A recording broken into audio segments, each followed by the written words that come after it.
Hello, everybody. Today is Wednesday, February 13th, and we are bringing you Block Digest 156 at block height 562,886.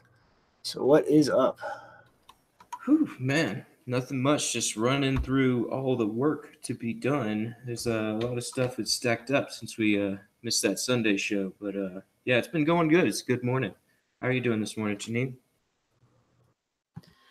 I have been trying out a new knowledge management tool that our friend Nothing Much sent to me, and it's pretty awesome because I've been looking for something that is the local storage equivalent of Evernote, and it's not as feature-packed as Evernote, but it's local, and that's really what I care about. So not paid to say that, just an awesome app if you want to check it out. It's called Memex.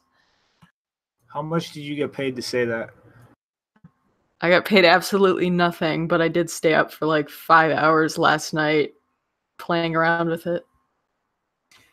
Nothing Much has always got clued into some interesting things I'm not aware of. But New Knowledge, I thought that was that group that comes up with all that FUD about everything. But I think that's something else.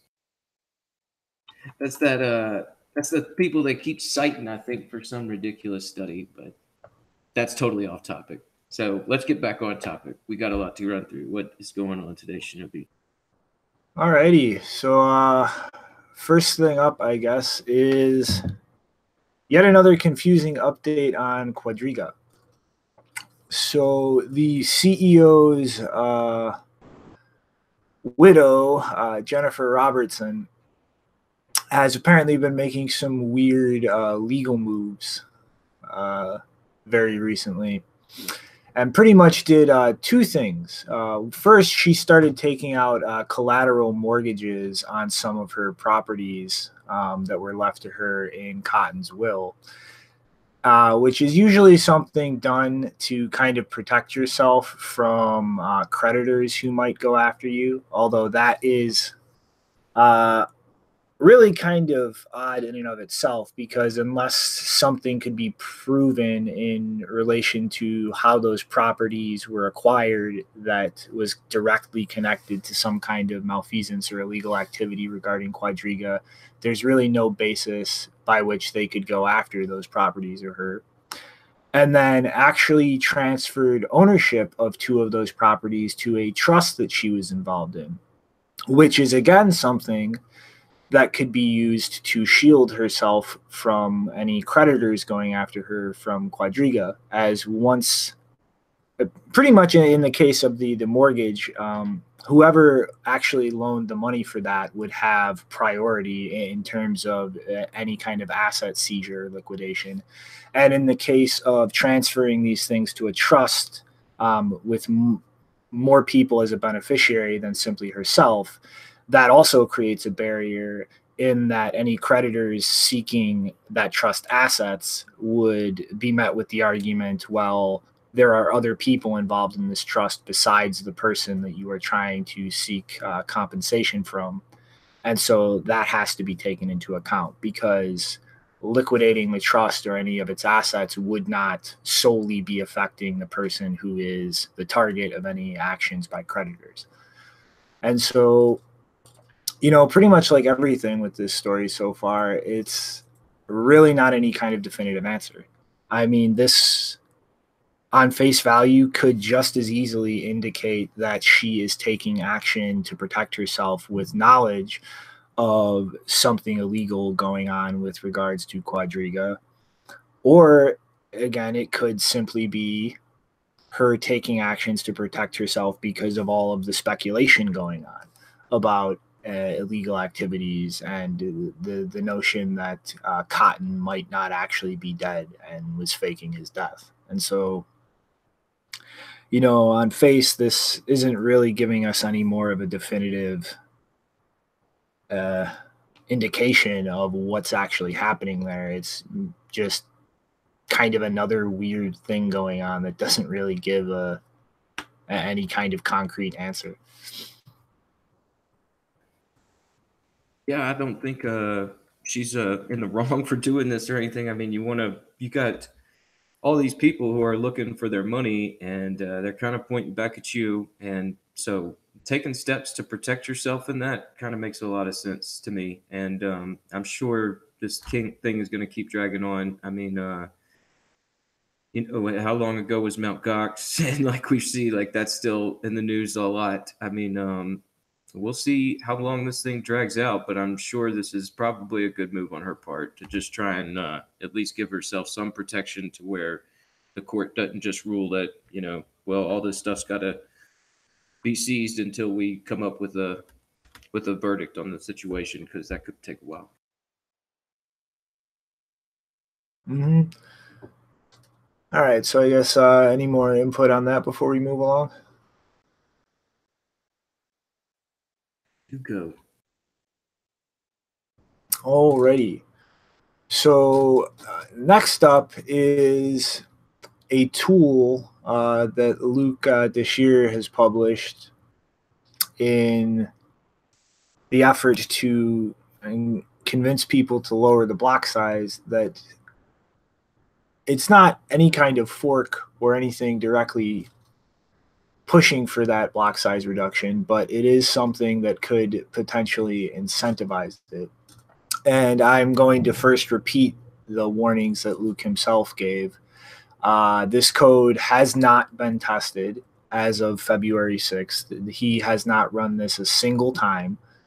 And so this is something, if people choose to use it, you know, take that into account. But pretty much the idea behind it is bumping a protocol version number and using this to introduce pretty much a dummy weight inside the witness data. That's just a bunch of null bytes. And pretty much what this would do is artificially increase the weight of a transaction, and people willing to pay the higher fees for this could pretty much create an approximation of less block space by taking up more with their transactions, and attempt to kind of give a gauge of support for this reduction and potentially give miners an incentive to lower it themselves if they wind up processing blocks based on the fees that this could create that are, for all intents and purposes, smaller anyway. And so what this does is it allows you to insert this pretty much fake weight into the witness transaction.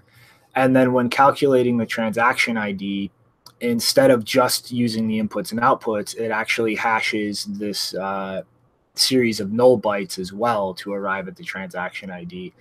And this allows pretty much things to be reserialized for old nodes by, when the witness data is dumped, creating an extra op return output on the transaction sent to old nodes with those null bytes so that they're able to arrive at the correct transaction ID for the transaction. And so pretty much this is a totally opt-in construction that doesn't require any fork. And this is kind of him throwing something out there to see and give, you know, the overall ecosystem a way to show support for decreasing the block size and a way to actually, to some degree, gauge that support.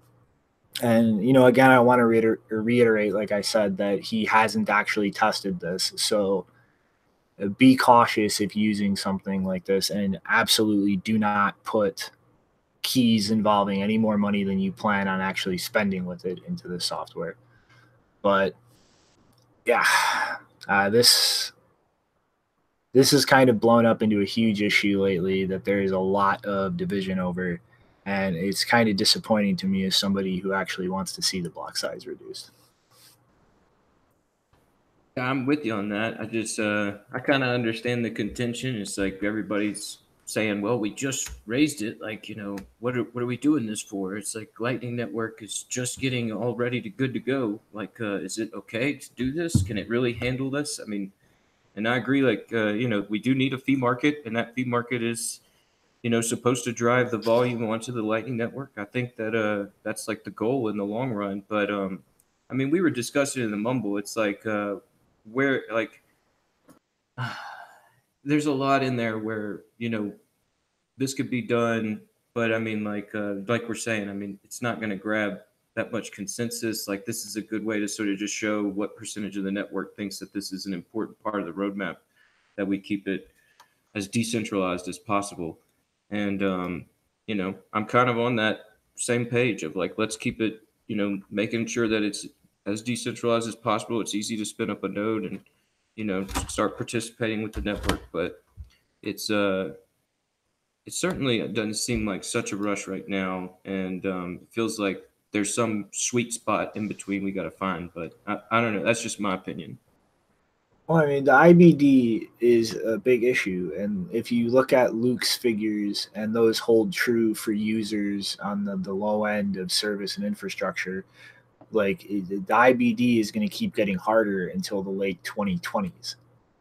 And it's not going to come down with the rate of, you know, bandwidth increases and just overall tech improvements until the late 2040s, if the current projections in the low end hold true. And so, like, ultimately, this is going to be locking people out of actually using Bitcoin in, honestly, places where they most need it. And leaving it alone right now is ensuring that it's going to take even longer before people in those places can actually fully participate in the system. Yeah, I get it. But like, yeah, it's hard to get all this consensus. And I think, yeah, it's definitely a meaty topic where, you know, I'd like to really, you know, get more people in on the discussion and see if we can have an independent show just about this discussion at some point. Mm-hmm.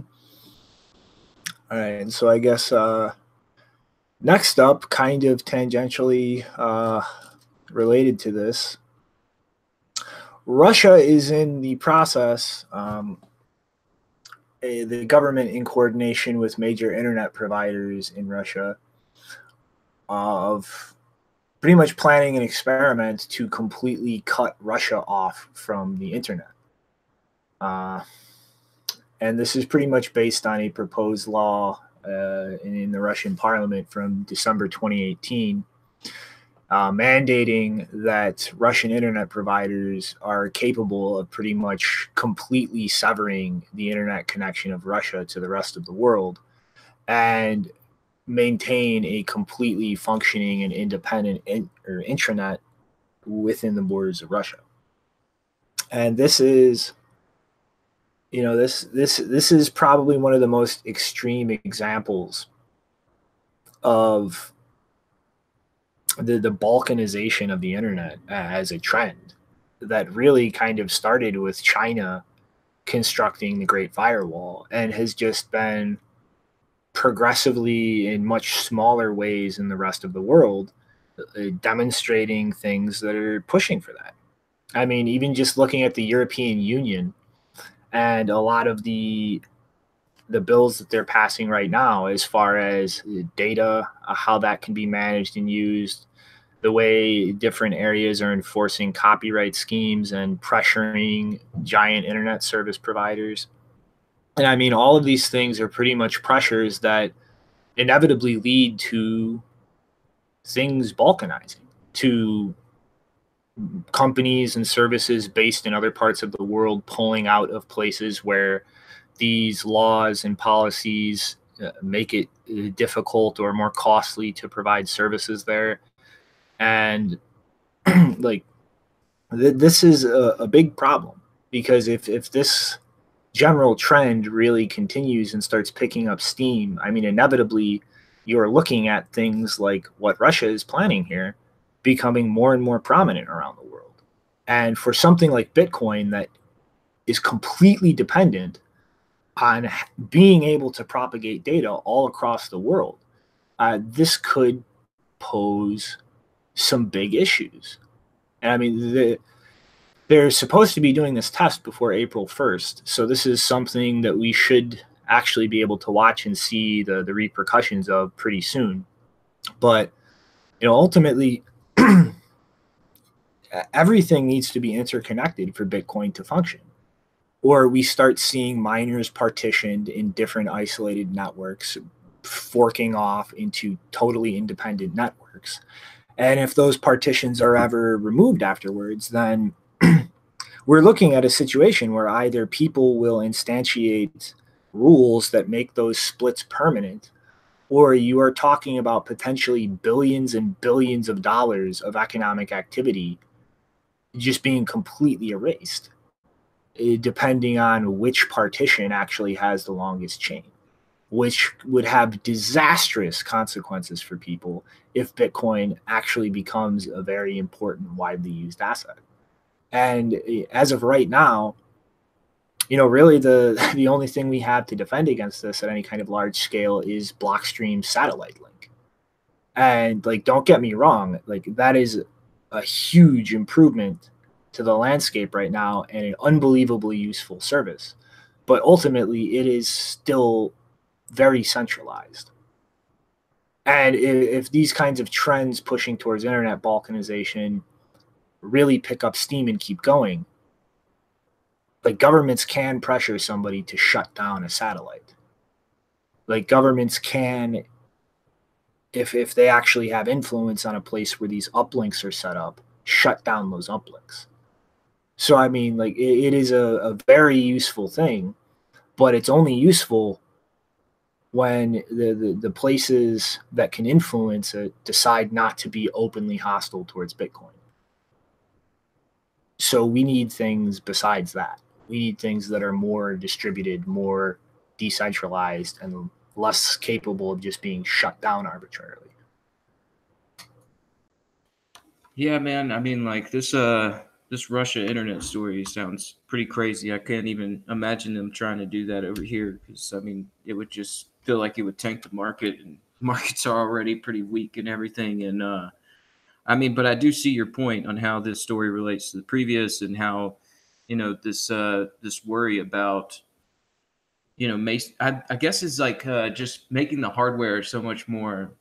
I mean, we're getting more Casa nodes. We're getting more of these nodal nodes and these samurai nodes and these hardware nodes that are kind of like a business model in themselves. I mean, it's hard to say that what exactly is going to get people to say, like, you know, this is the easiest way to decentralize things, even though the block size is low, because now people can just spin up a node, but it's still that minor technical barrier that people don't want to build their node. And so, yeah, it's hard to say, like, I mean, but it definitely is a fear. I mean, we've seen it to where, you know, everybody's kind of pointing at each other in this, you know, space for good reason. So we all kind of keep each other honest. And I mean, we saw it with the roundtable, and, you know, I could see it with this too. And I mean, it's just, I mean, it's hard to say. I mean, all I could say is that, yeah, I think decentralization is important, and it is important that we get the block size a little bit lower to where the fee market is helping secure the chain and everybody's taking advantage of the Lightning Network. All those things are important, but it's hard to say, like, what the answer is. I mean, other than, like, we are here and we got SegWit, and, you know, that enables Lightning. So where's that spot that keeps the blocks full, and like what's the level of volume that requires that? These are things that I think we still have to wait and see, but I'm totally sentimental to your position. I understand, like, you know, it's dangerous, the road that we're going on. So we'll see. Fees are a very, very tiny part of why I want smaller blocks. Like, it's keeping the IBD from growing too fast. I mean, ultimately, like, it is what it is now. We're not getting rid of the historical chain, so it just comes down to how much can we mitigate future growth so that technology catches up faster for less developed places in the world? And I mean, ultimately, to me, it just comes down to thinking long term and not just 5 seconds from now. And I mean, you know, I understand people being hesitant to push for changes like that, but I also see, in terms of people not wanting to lower the block size, just like, frankly, a lot of arrogant shitheads in the developed world who just don't give a shit about less developed places in the world because they can run a node right now just fine. And so they don't care that other people can't. And like, that kind of attitude is exactly what is going to march us into a small group of people controlling the consensus process going forward. And if that happens, then Bitcoin failed. It's just another centrally controlled system. Oh man, yeah, this is a heavy topic that we need more voices in. Like, I think we should work towards maybe just getting a bigger discussion going on this. Mm-hmm. But, you know, next, just a really quick update.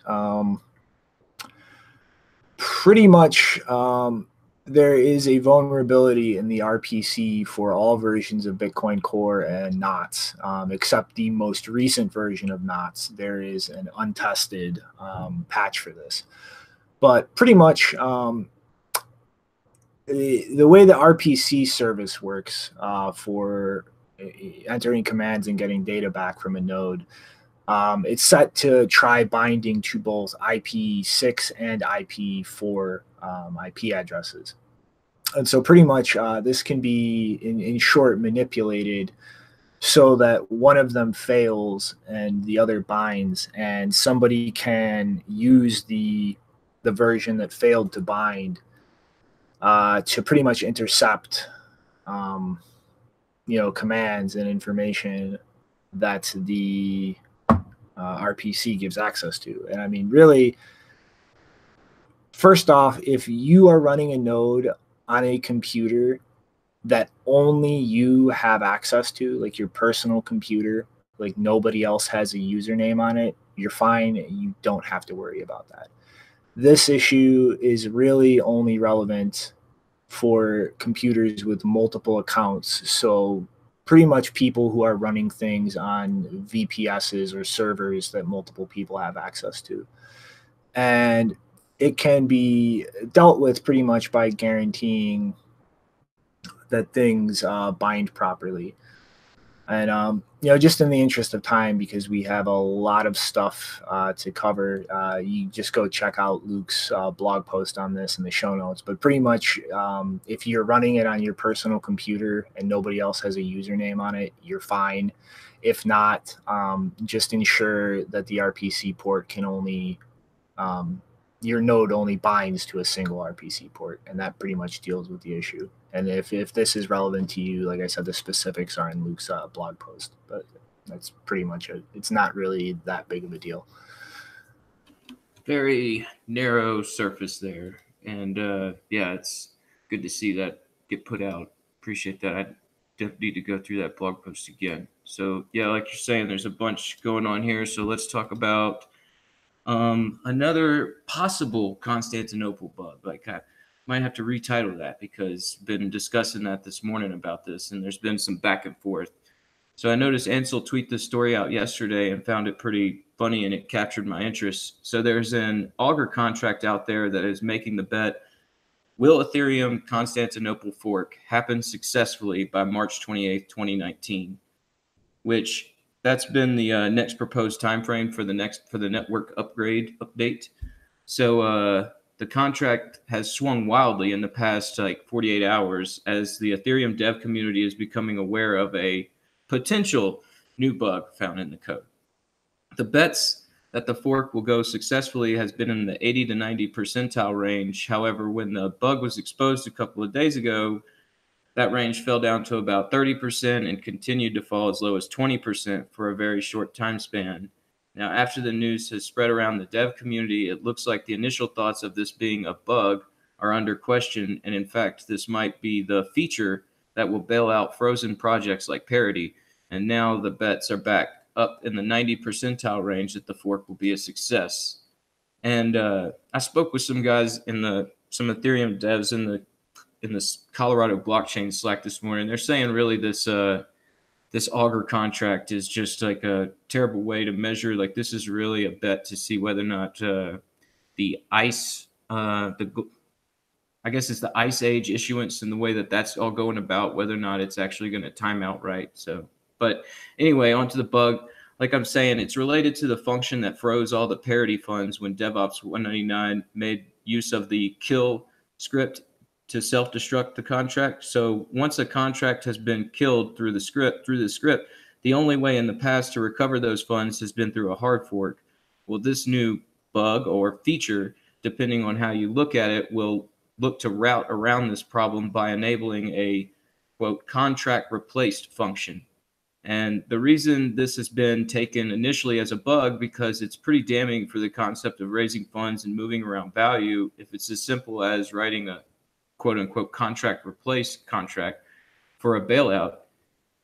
Anyway, Jason Carver, an Ethereum Foundation developer, has stated, you can construct a pretty innocuous contract pre-Constantinople, one that has two possible outcomes from a transaction. Contract exists, swap tokens. 2, contract self-destruct, waste some gas. Post-Constantinople, the options could now become contract exists, swap tokens, contract self-destruct, waste some gas, and now contract replace, in which case all the ERC20 tokens that were pre-approved for the contract are stolen. He goes on to say, sending Ether isn't the only way to get hosed. For example, you might use ERC20's approve on a contract, seeing that the contract has certain rules about how it will use your approved token. Self-destruct doesn't look particularly dangerous there pre-Constantinople because the contract can only go away. Now it can go away and come back with code that transfers all your approved tokens, close quote. It's if all of this sounds pretty complicated, you're not alone. Another Ethereum dev put out a tweet asking the community, quote, testing awareness levels here. After Constantinople, can contracts that you interact suddenly change code in place? Question mark. To which he got a 76% resounding no. So my guess being everyone knows that a highly dubious function that could kill any trust towards a contract is a bad thing. I mean, that was the initial vote. We'll see, like, now that people are starting to talk about it, what's going to happen. Alex Akunov, sorry if I pronounced that wrong, said, quote, if we implement state fee proposal 2 as it is, it will allow resurrection of parity multisig library, I suspect. And then later down the article in this trust nodes, it reaches out to Afri Shodan of Parity, another mispronunciation, I'm sorry, to ask if all these revelations could delay the network fork, to which he replied simply, no. At which point the publication asked whether smart contracts with self-destruct will now just be able to steal people's funds. He said, quote, I'd like to know that answer too, close quote. So this article also speculates about replay protection as it relates to these functions, but I think the bigger takeaway from this revelation is that these frozen funds won't be a problem in the future thanks to this sort of auto bailout feature. At least that's what the Augur contract consensus is saying. But like I was saying, that might be a bad way to judge consensus on the parameters of the system. It's more or less just judging whether or not the fork will go through as timed. I think they'd be more hesitant after knowing every fundraiser can easily exit scan with a simple function. But I'm starting to think that this whole network upgrade is more about bailing out Gavin and Parity than it is about scaling. Anyway, they might have more time thanks to this Ice Age mechanic. That's it. That dropped their daily issuance from 20,000 to 13,000 ETH, and that number will fall again in a few more weeks to around 10,000 ETH. Also, their block time should be incrementally increasing at the same time. These slowdowns in the network could bring the block height fork date towards the end of March. And I guess that's what the real contract bet is about, as to whether or not this Ice Age issuance is going to slow down the fork to where it'll be more like the end of March instead of the end of this month. And so, like I said, I was talking to some Ethereum guys in the Slack before the show, And it seems like everybody's kind of is still digging into this to figure out what they think about it. So this will probably be a little bit of an update here coming in the next few days from this story, but we'll just we'll see how it goes. Did you guys catch any of this or think anything about it? Yeah, I mean, this just seems fundamentally screwy here. Like, you know, it's a self-destruct issue is one thing. And I mean, ultimately, like these, I don't know, this just seems like a pointless thing to do because you can already backdoor ERC20 contracts with root control so that you can just modify them, replace them, like so on. So I don't understand what the point of like introducing a consensus feature or a new way of doing that. Like it's you can already protect contracts with central control like this. So what's the point of creating a new one? You got me, man. And like the thing that gets me is like, doesn't it totally negate the security trade-off there where at least like, you know, if it does kill the contract, you don't have to worry about those funds being stolen. I mean, or, you know, being used outside of the, you know. Oh wait, I am brain dead. I just realized, yeah, you're talking about ETH in contracts too, not just ERC20 tokens. Yeah. So yeah, that is let's just you know, drag immutability out in the back alley, beat the shit out of it and piss on it. Well, you know, it certainly does take the discussion of bailouts out of their hands, where it's like, okay, we don't have to bail out anymore because we don't have to hard fork for a bailout. Like this thing can just go through automatically. I think they're going to use the same argument with ZCash did, where it's like, yeah, there's a vulnerability, but you have to be highly technical to take advantage of it. And so it's okay. We'll see though. Yeah, this is. Yeah, wow, we won't have to deal with bailouts anymore, but we threw all confidence in the system out the window. Yeah. All right. So that's a big meaty story, but let's keep going because, like you're saying, we got a ton of stories. This one's just a quick update. An update from the Winklevoss and Charlie Shrem lawsuit. So from the court case between Charlie Shrem and the Winklevoss twins, we covered this story when the news broke on a lawsuit a few months ago on episode 137, Funds Are Seifu. The lawsuit stated that the Winklevoss twins had made a purchase of around $1 million worth of Bitcoins back in 2012, to which supposedly Charlie still owed them around 5,000 Bitcoins. After Charlie made some flashy posts, they decided to take legal action in an attempt to recoup these supposed lost coins. At the beginning of the suit, the judge decided to freeze Charlie's accounts and assets while the case was being litigated, and Charlie's attorney, Brian Klein, had this to say at the time, quote, "The lawsuit erroneously alleges that about 6 years ago, Charlie essentially misappropriated thousands of Bitcoins. Nothing could be further from the truth. Charlie plans to vigorously defend himself and quickly clear his name," close quote. Then about a week later, Charlie got a small victory when the judge lifted the court order to freeze his accounts and assets. And in that hearing, Charlie filed for a motion to recoup his attorney fees and related costs defending the motion. Now the judge has ordered the Winklevoss twins pay back $45,000 in legal fees. Brian Klein had this to say, quote, "We are glad that the judge ruled for Charlie and ordered WCF, the Winklevoss Capital Fund, to reimburse him for legal fees he incurred in overturning WCF's approximately $30 million attachment order. This is another big step towards Charlie's full vindication," close quote. The trial is now set to hear further arguments in a few months, this upcoming June. It's looking like the case is going in Charlie's favor, but we'll have to wait and see. As always, we'll update you on the case continues. So, yeah. Any news on that, or do y'all want to just go straight into the other case update?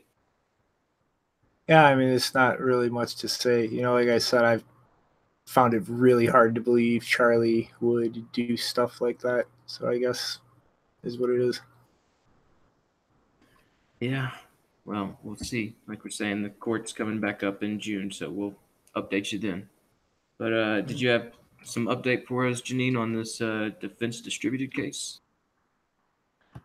Yeah, so we covered the last time we really covered anything related to Defense Distributed was back in episodes 126, 127, and 128 in a row because that was related to complications with legal cases involving Cody Wilson and his conduct as an individual.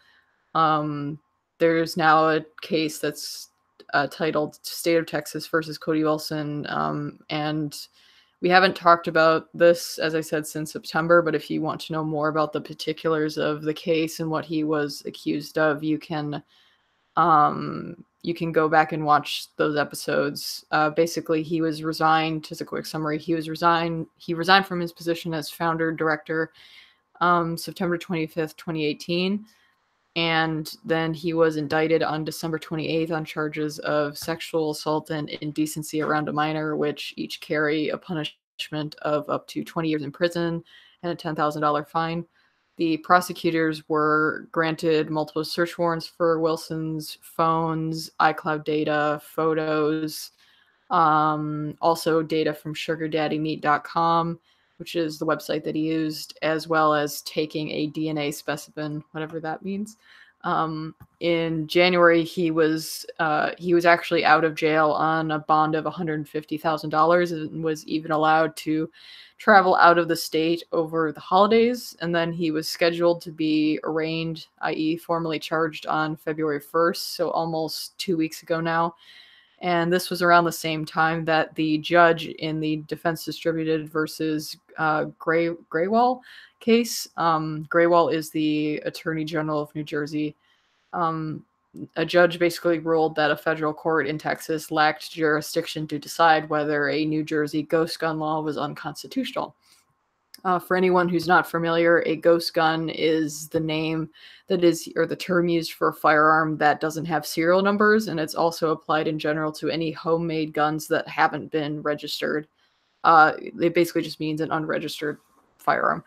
On a federal level in the United States, individuals do have a lot of allowances when it comes to creating your own guns, as long as they aren't fully automatic. And as far as I know, well, I mean, currently at least they have a lot of allowances. That's obviously being debated in these cases. But as far as I know, it's not legal to remove serial numbers from guns in most states, though it is okay to own a gun without serial numbers if you created the gun in that way without serial numbers. But some states like New Jersey and Maryland have actually made it illegal at a state level to manufacture or own ghost guns. And Defense Distributed has been challenging this state law in particular as unconstitutional. On February 5th, Defense Distributed and a bunch of other firearms Second Amendment organizations filed a fresh complaint against the Attorney General of the state of New Jersey. And instead of because previously they were trying to get the case heard in Texas, the judge denied that, said they don't have jurisdiction. And so that was done on the basis that if they are distributing files, as a business within the state of Texas, then the related First or Second Amendment rights are infringed by restrictions in another state, and that constitutes censorship. So now they're actually trying to argue that case directly within New Jersey instead of trying to get it heard in a Texas court. So that's really the main updates for that stuff. Man, really wish it would stay in Texas. I think, it'd probably be better off there. But I guess, they could try it wherever they want. Whenever you're, transferring files on the internet, they could pick which jurisdiction will favor them the best, I suppose. I mean, ultimately, this is something important to really fight at a federal level. I mean, not only is this an important Second Amendment issue, but also, this is a huge First Amendment issue, because this is ultimately, very heavily intertwined with freedom of speech and the ability to actually freely distribute information. I mean, that's an important precedent that's going to go way beyond guns and the Second Amendment, even though those aspects of it are very important in themselves too. Yeah, it seems pretty crazy that this is being tried at a state level. Right. I mean, I guess it's got to go through the proper channels, which, I mean, I guess it's going to be pushed to a federal court. When, yeah, it'll be something we're covering for a while, I'm sure. Alrighty. Guess anything else to say on this one? No, sir. What's going on with this this new trading app I downloaded? So, Abra recently announced a new feature set to allow the sale of stocks and ETFs using Bitcoin. And so to really kind of explain how this works, first I need to kind of go back and explain really a core feature of how Abra works in general, and a model that was originally applied to fiat currencies. And honestly, this is like really the only way out there I have seen in terms of pegging a fiat value solely using cryptocurrency as the collateral basis for it, that doesn't really have a way to just completely implode on itself due to lack of liquidity. And so like what they call this is pretty much a synthetic currency. And I mean, this is, aside from cryptocurrency, something that's done with traditional assets in the financial system as well. And it's pretty much just a mechanism to gain exposure to something without actually directly owning it yourself. And so how Abra pretty much handles fiat balances in their app is, like, let's say you go to deposit like $200. I'm just going to use the figures in their explanation example into Abra. So pretty much what Abra does is immediately convert that to Bitcoin. And so let's say that, this $200 gets you one whole Bitcoin. That app doesn't actually directly hold that fiat. It's immediately transferred into Bitcoin and moved into a multi-signature contract. And the way that they can guarantee that that $200 is still there and accessible to you is pretty much setting up opposing hedges. And so you now have this Bitcoin that's currently worth $200. What they will do is immediately borrow one Bitcoin from a broker and sell that for $200, which they'll hold in an escrow account. And so they're pretty much longing Bitcoin and you're shorting it in a synthetic way. And what this allows them to do is, like, let's say that you have that one Bitcoin that was worth $200 and it goes down in value. Well, what they can do when you want to withdraw that $200 is take the $200 they have in an escrow account and buy Bitcoin with that, where they'll wind up with more than one Bitcoin now, and take the difference into your account to let you sell that for fiat and pull your $200 off. And then at that point, they can simply return the original BTC they borrowed, and you're whole. You walked away with your $200. They're whole because they were able to make good on the difference and return the Bitcoin they borrowed to the broker, and nobody's lost any money in the process.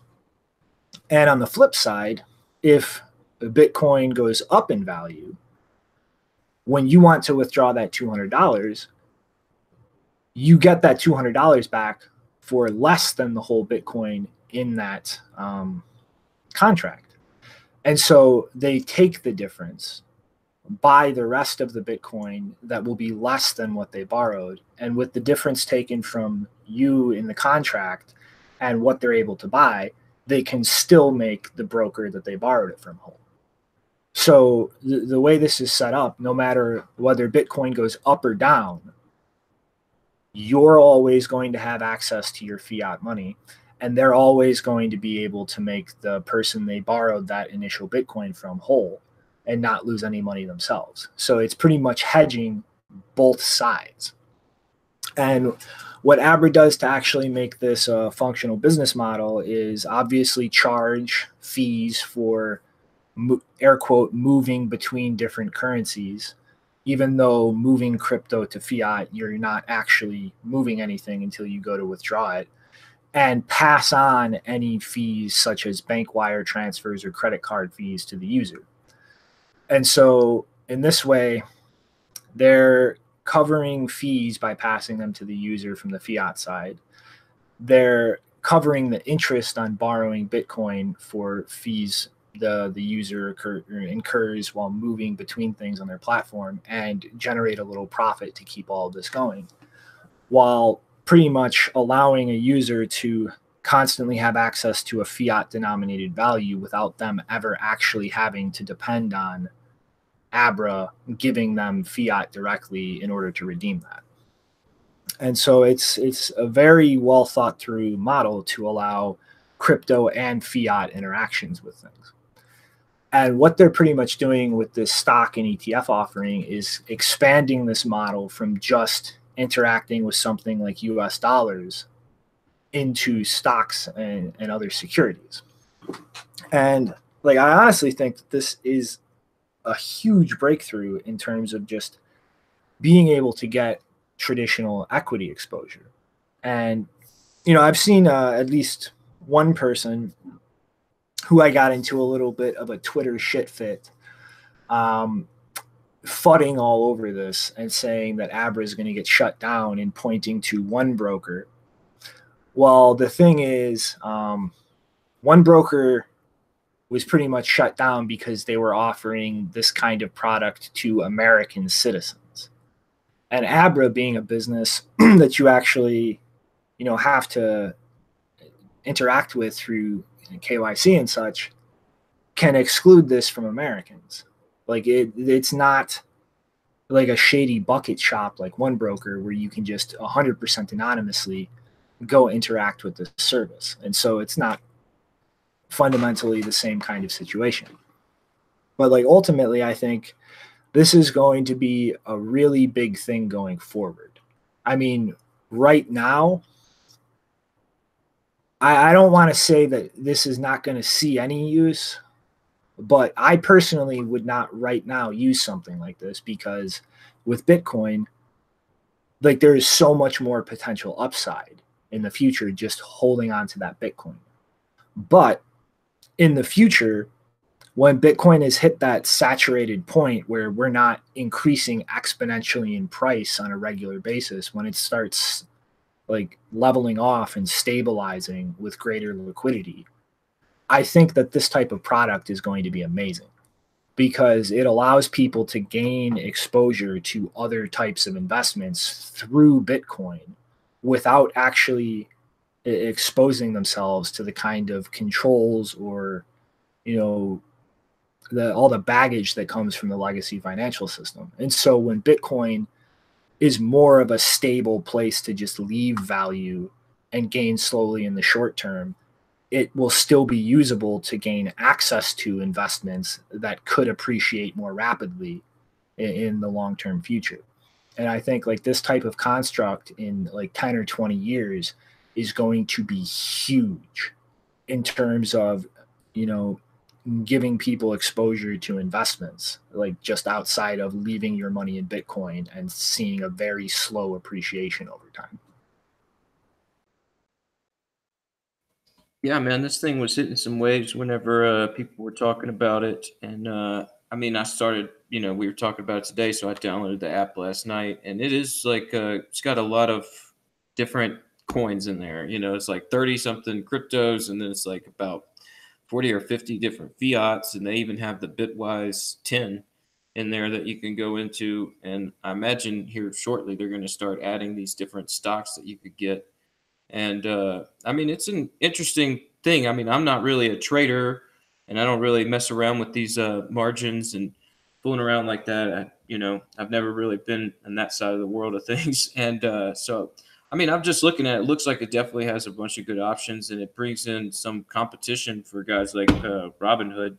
I mean, they've kind of been running the crypto trading game, and so I guess it's you know, it's a good thing to see some other competition step in here and actually offer some unique things that Robinhood doesn't offer, or any of these guys offer. So it'll be good to see it get developed out.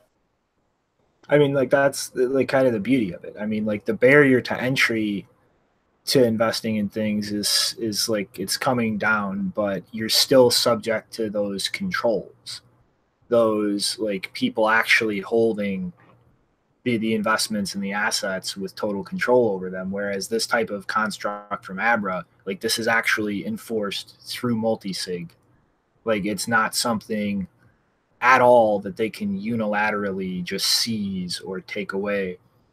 And I mean, going down the future, it's very possible that this type of construct could be even improved with lightning like models, or taking advantage of like more advanced scripting as it becomes available, so that it's even more distributed. It's not just like it's locked here, and so we both have to come together and negotiate it. Like, this could potentially be expanded in the future to have a lightning like setup where you would be able to just cash out of something with like some kind of delay or script enforcing it. And so like this, I think these types of things are going to improve and not just stagnate in the future in terms of like sovereignty and control over your investments.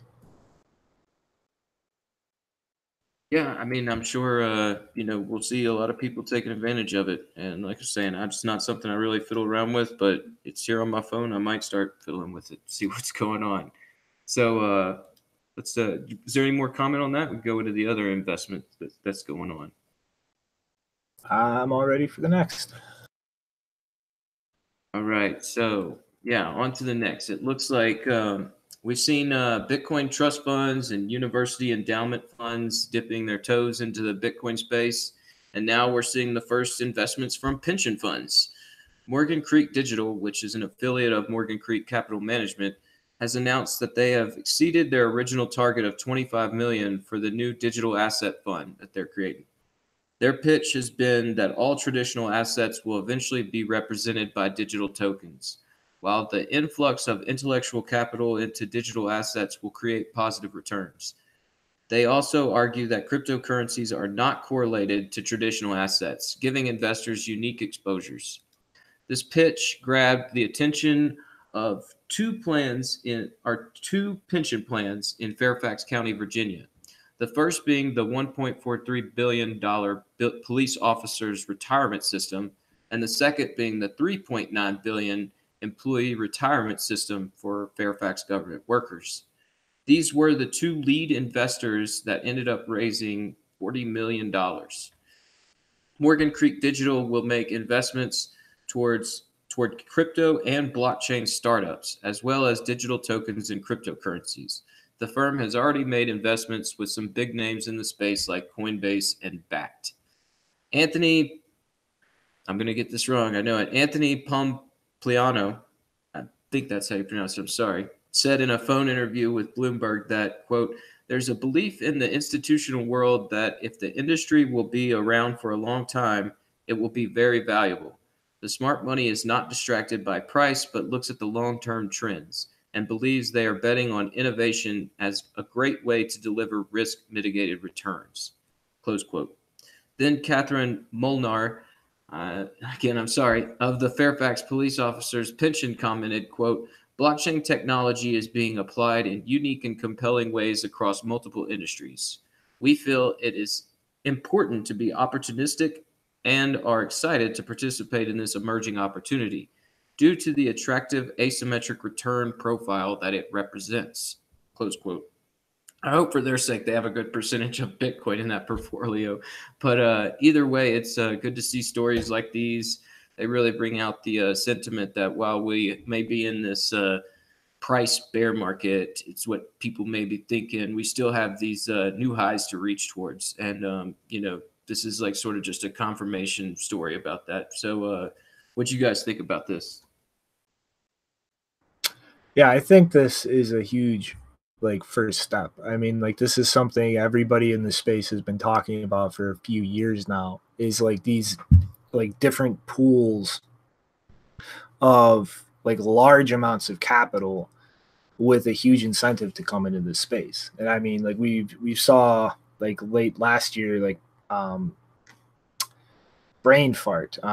Endowment funds from like Yeah. major universities start moving in, and now we're starting to see the first steps of pension funds. And I mean, I think with like a lot of these pension funds, that incentive might even be stronger, and like they are much more capital inside of those than things like these endowment funds. And I mean, just to kind of give a little local insight to how these things work, like the Chicago police pension used to be pretty heavily invested in a few gun manufacturers that returned very high percentage rates of return and dividends, based on the stocks that the pension fund was holding.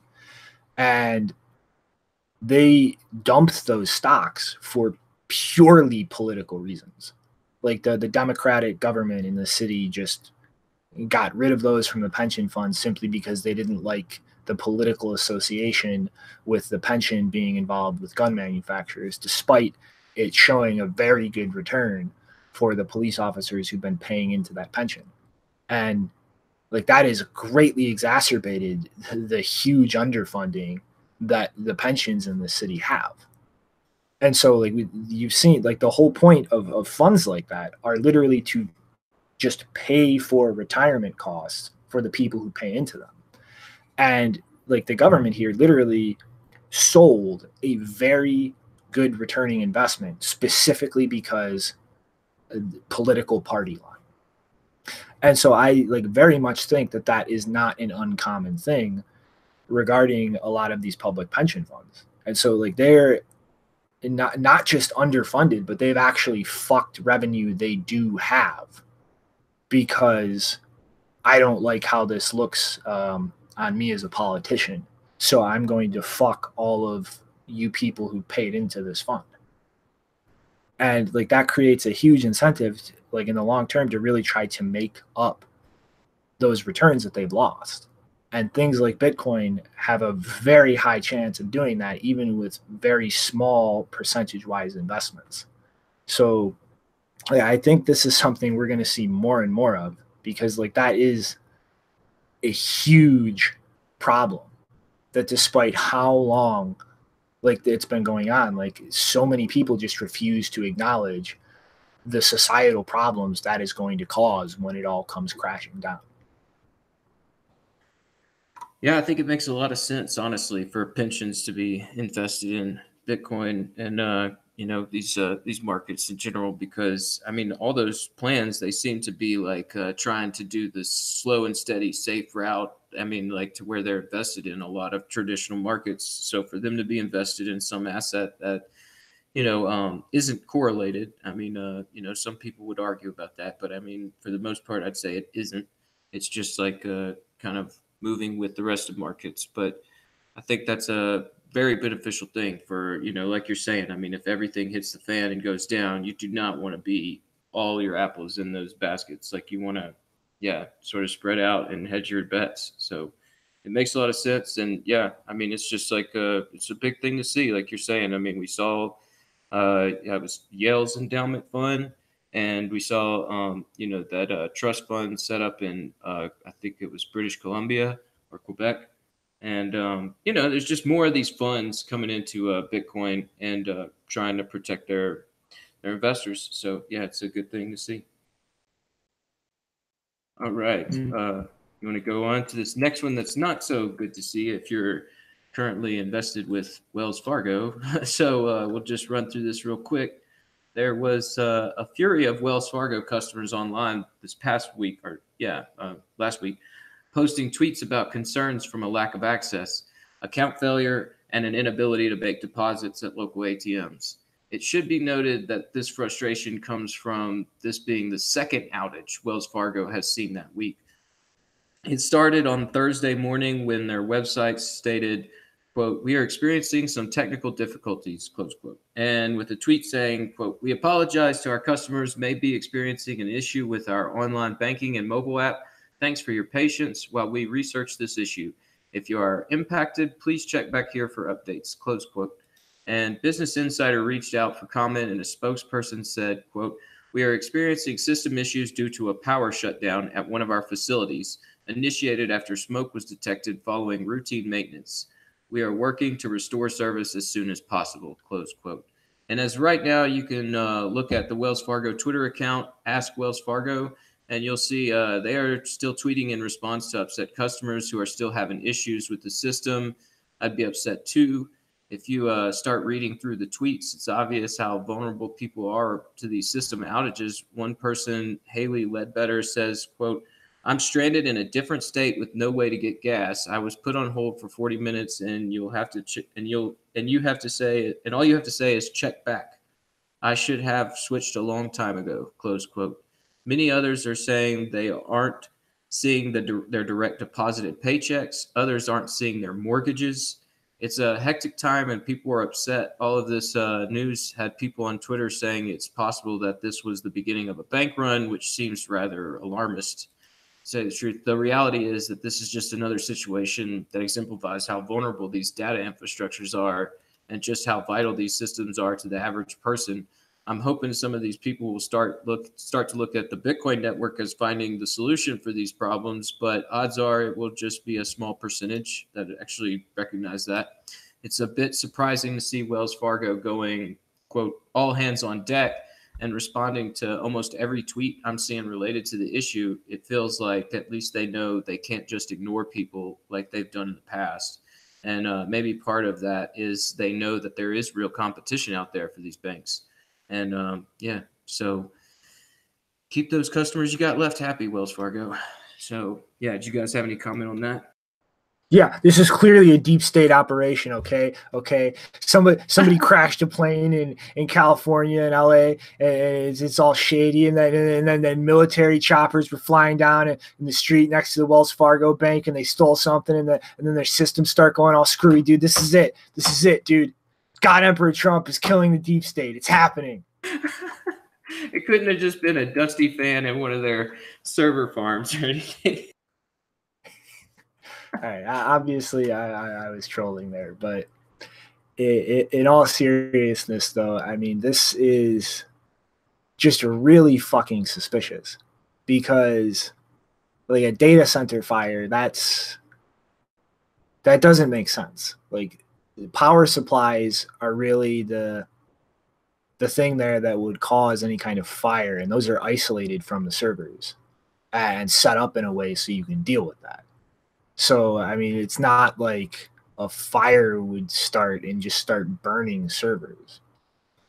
And then on top of that, you know, I forget where the first server farms started having issues, but like multiple farms started going down shortly afterwards. So, I mean, it's not just an isolated incident at one like data center. Like multiple data centers were going down and becoming inaccessible. And so like it's like yeah, obviously the people fucking screaming about the deep state fucking like shut the fuck up. But like there is something kind of weird and suspicious going on here because their excuse for what caused the service outage, it really doesn't make sense. And it kind of contradicts a lot of reports that have been floating around in terms of what's been going on with multiple data centers of theirs around and not just one. So like it's, I mean, I can't really say what the hell is going on or do more than speculate. Maybe like something in their servers were compromised that affected multiple data centers, but like I do not think that this was just like a fire in one data center. Like that doesn't add up with what like, has been coming out lately. Yeah, you know, I mean, there might be something to that. I mean, it's like there's definitely been some different reports about stuff going on, and I mean, yeah, it, you know, always be a little suspect of the official narrative, and you know, they're saying it is just a fire, and you know, yeah, I could just see like people upset for different things. I'm sure there's, yeah. I mean, I don't know, man. It's just like, you know, it's Wells Fargo to me. Like the biggest thing is like, I hope people are looking at how easy it is to manipulate these numbers in the the numbers that control their life, and the inability for these people to actually secure them, and you know, how easy it is to just sort of you know, kind of run into problems and start from scratch. And, you know, like, what does your mortgage mean anyway if it just goes away, you know, with a, you know, we'll just say a fire or something. But yeah, hopefully more people will take notice of that sort of aspect of the situation and start looking for something, you know, that's a little bit more robust, like you know, Bitcoin. I don't know. Mm-hmm. You know, and speaking of people looking for more robust things, yeah, so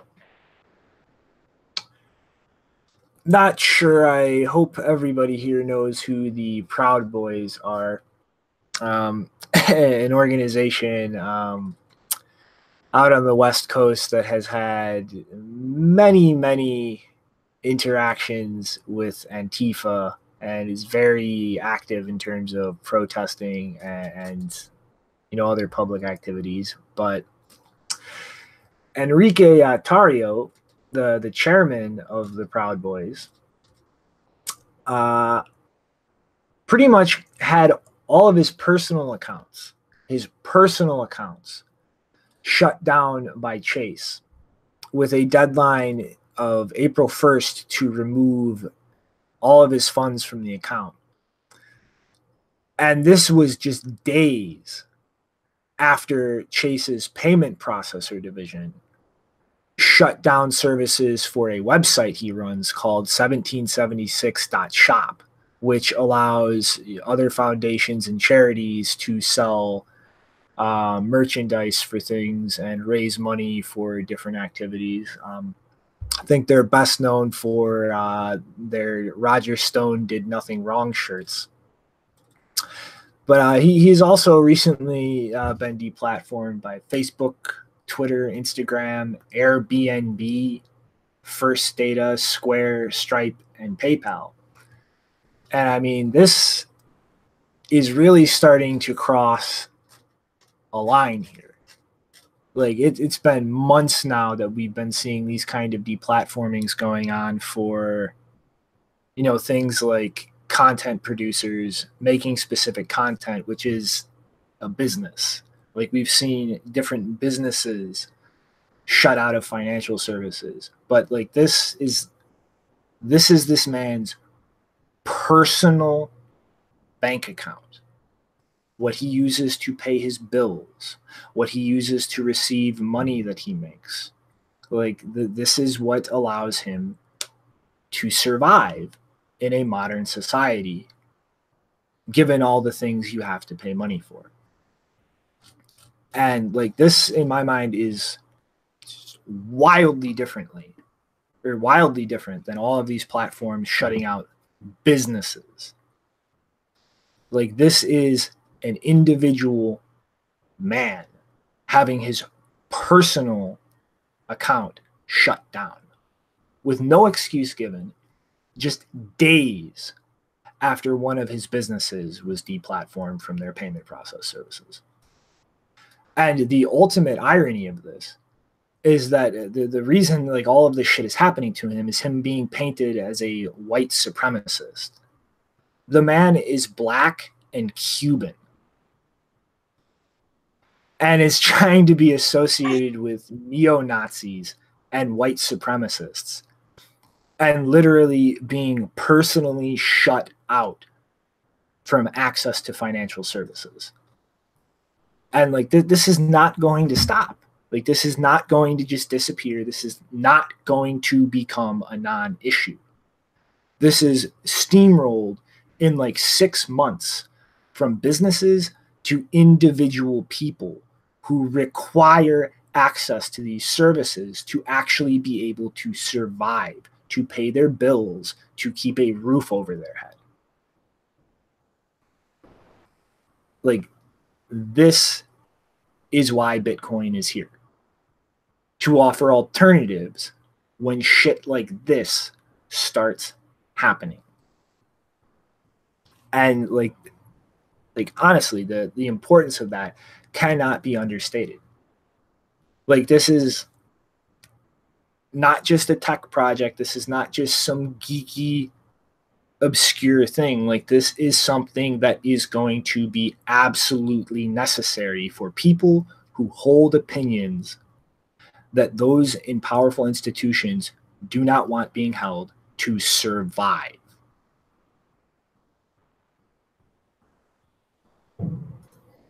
Yeah, man, it's this is one of those things that I mean, I get pretty upset about, man. Not pretty upset, really upset about, because I mean, this is what the country is supposed to stand for, is like freedom of speech and you know, all these freedoms that drive like the independent person to be, you know, be able to do what they want. And I mean, like, this whole deplatforming thing we've seen is bad. And I mean, you know, okay, now you can't speak on these platforms that everybody goes to in mass, but this idea of like just directly censoring somebody through their bank account, I mean, that's because of what they're saying. I mean, yeah, like you're saying, this is what I'm in Bitcoin for, and this is why I'm fighting for Bitcoin, because I mean, yeah, this is absolutely cannot stand. I mean, if we want to have the battle of ideas and free thought and free expression and free speech, I mean, you can't just shut someone down for something you don't like what they're saying. And it really does,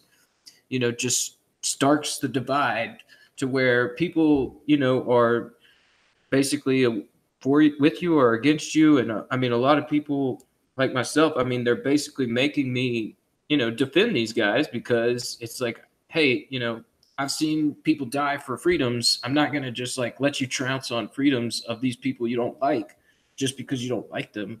I mean, like, yeah, it's really upsetting. I mean, I hope that, you know, this is sort of the things that we think about whenever we're thinking about, oh, you know, it's very important to keep Bitcoin decentralized because we don't need this kind of pressure anywhere in the system.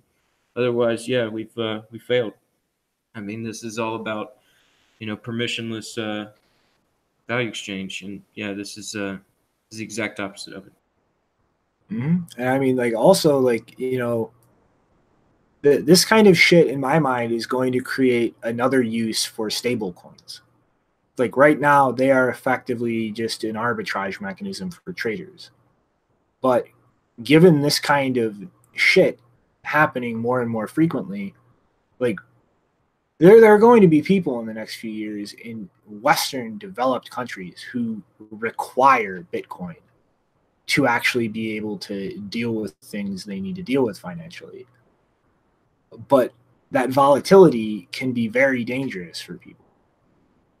So, you know, something like Tether that allows somebody to move Bitcoin into something stable in dollar terms and move back whenever they actually need to spend or use money. And to use it like that, it doesn't require KYCing yourself. It doesn't require actually sending that to an exchange or an institution and pulling out actual dollars.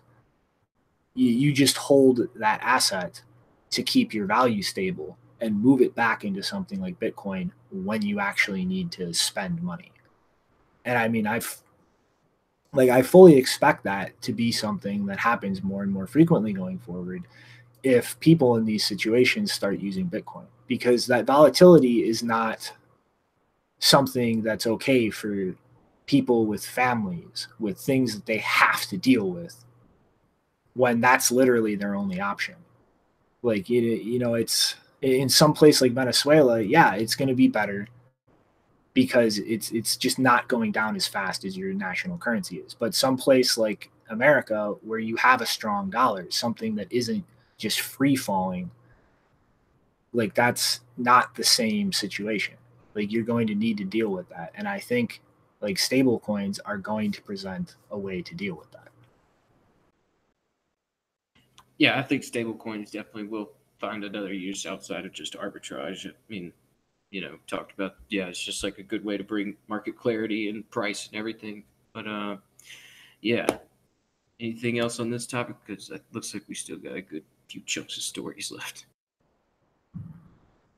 I guess we'll just move along. So the IMF has another retarded brainchild. So they're still worried about near zero interest rates not really leaving any room to deal with any future financial crash. And the way things work now, you know, it pretty much being not workable when people have the alternative to jump to cash if they try to move into negative interest rates. I mean, I'll point back to when Japan instituted those policies. They literally overnight sold out of safes all over the country. Like it was impossible after that policy was instituted to find a safe to keep your cash secure, because everybody rushed out and bought one and pulled money out in cash to keep in a physical safe that they could secure. So that's like you're pretty much like dealing with a rock and a hard place. And so what the IMF is proposing is pretty much a hard fork of fiat. They're proposing that countries essentially split digital money in a bank and physical cash into two separate currencies so that they would float with an exchange rate between them. And in doing so, negative interest rates would be a possible thing, because you could actually induce that against people holding money in a bank, and that negative interest rate sucking money out of things skews the supply between the constant supply of cash, so that like it's going down. That cash is worth less versus money in a bank, and kind of leaves you stuck in terms of like it doesn't work like it used to. Like you can't just pull all your money out in cash and that's going to stay worth the same, because whenever you need to do something electronically, you're dealing with a negative interest rate.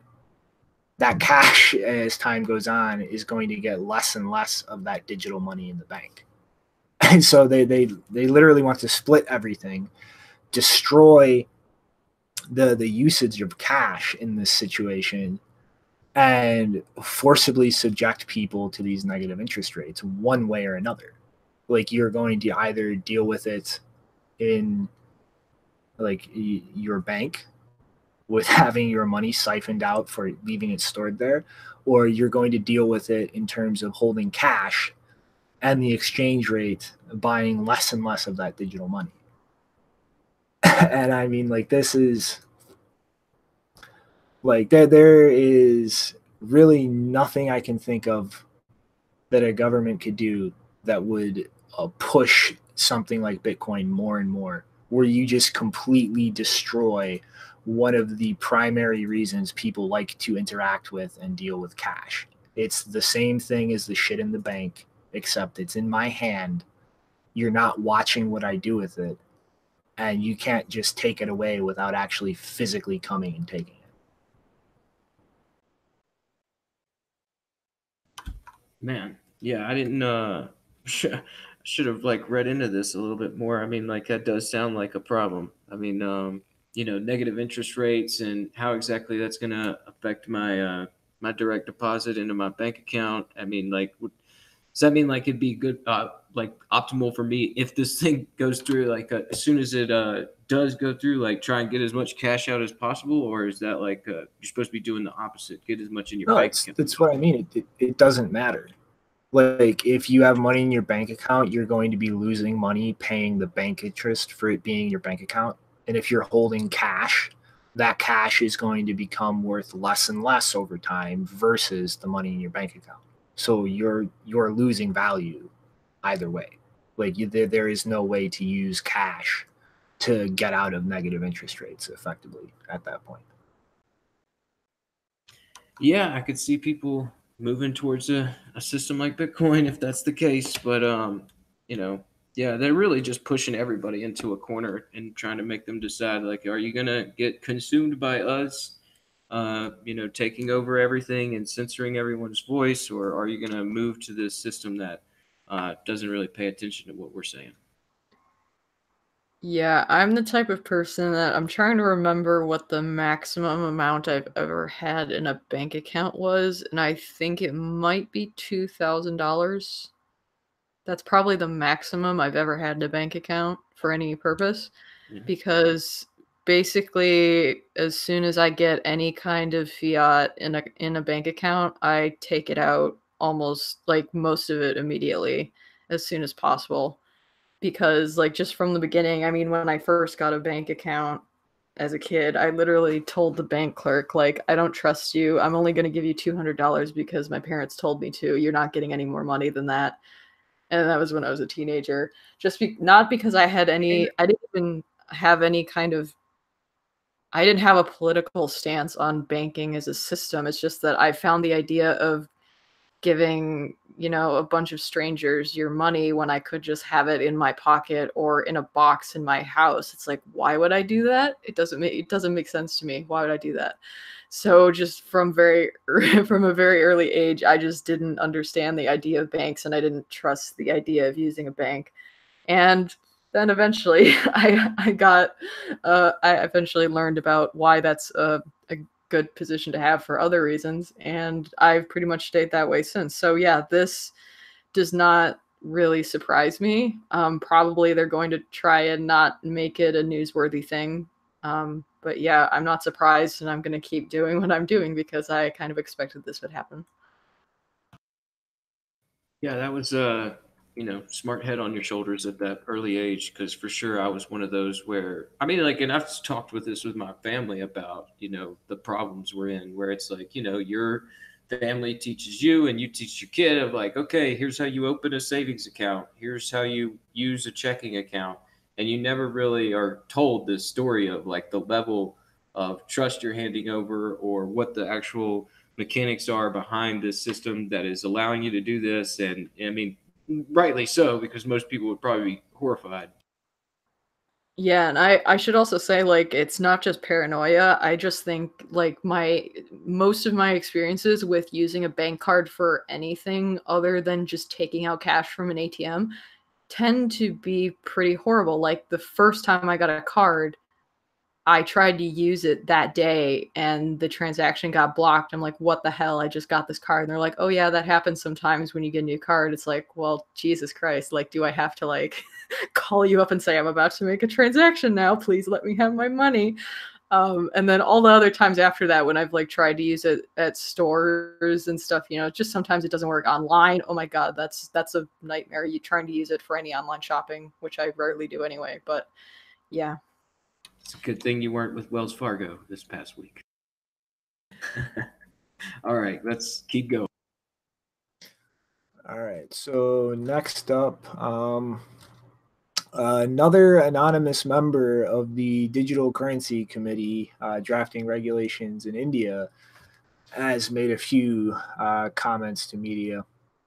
And he's pretty much saying that the biggest concern about the committee right now is that if Bitcoin and other cryptocurrencies are allowed to be used for payments, what kind of risk that would have for destabilizing the rupee in the long term. And, this, I think what this really shows is that India is not just kind of fumbling along like a lot of other governments struggling to deal with Bitcoin and this ecosystem. Like, they are fully aware of what this is going to do in the long term. And I think like their general history of policy towards this space, like they have been fully aware since this became a sizable issue that they decided they had to deal with. And we've seen a lot of back and forth and statements of banning it or not banning it. And at this point, I don't want to speculate on what they're actually going to do, but it seems very clear to me that whatever they do is going to be aimed at trying to prevent the use of payments or use for payments. And I mean, like, realistically speaking, this is not a issue they're going to deal with like tomorrow. Like, this is something that's going to take a long time to really have some kind of sizable effect.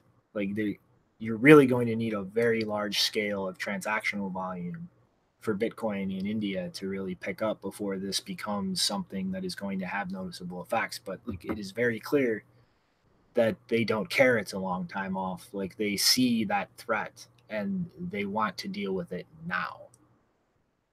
And so like, I don't really think that we're going to see India about face like and take a more Western attitude towards Bitcoin like we see in countries like the United States. I don't think that they're going to try and be friendly and give breathing room to let this integrate into their economy. I think they're going to actively try to walk that line and stop it from integrating as much as they possibly can.